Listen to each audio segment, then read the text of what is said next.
سرور ہو، جس میں روح کی تازگی ہو۔ محبوب آپ سونگتے بھی تھے، آپ چومتے تھے۔ چومنا دنیا کی فطرت ہے، سونگنا رسول اللہ کا طریقہ ہے۔ اب رسول اللہ نے جو سونگا ہے، آخر سونگنے کی کیا وجہ تھی؟ اس لیے کہ رسول اللہ کے سونگنے میں بھی قدرتی طور پہ وہ خوشبو تھی جو نبی کے بدن سے نکل کر خاتون جنت میں منتقل ہوا، اور خاتون جنت سے منتقل ہو کر حسن حسین کے جسم میں پرورش ہوا اور ان کے اندر منتقل ہوا۔ وہی خوشبو اللہ نے حسن کو بھی عطا فرمایا تھا، وہی خوشبو حسین کو بھی عطا فرمایا تھا، جس کی وجہ تھی کہ رسول اللہ اسی خوشبو کو سونگ بھی لیتے تھے اور نواسے کے ناطے چوم بھی لیتے تھے۔ حضرات، وہ نبی جس نبی کی بارگاہ میں غریب آیا ہے، کہا یا رسول اللہ صرف 2 قطرہ دے دیجئے۔ اب 2 قطرہ مانگا ہے، 2 قطرہ مانگا ہے۔ شاعر کہتا ہے میرے کریم سے گر قطرہ کسی نے مانگا، میرے کریم سے گر قطرہ کسی نے مانگا، دریا بہا دیے ہیں، دربے بہا دیے ہیں۔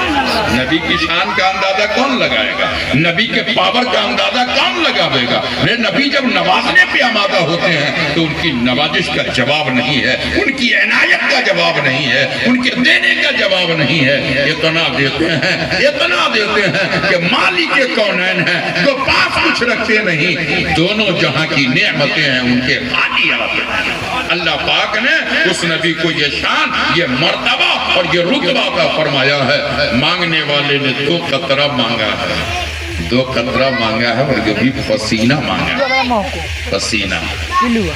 آج جتنا بھی کوئی پاپولر انسان ہو تو محبت سے کوئی چوم لے گا لیکن سونگے گا نہیں۔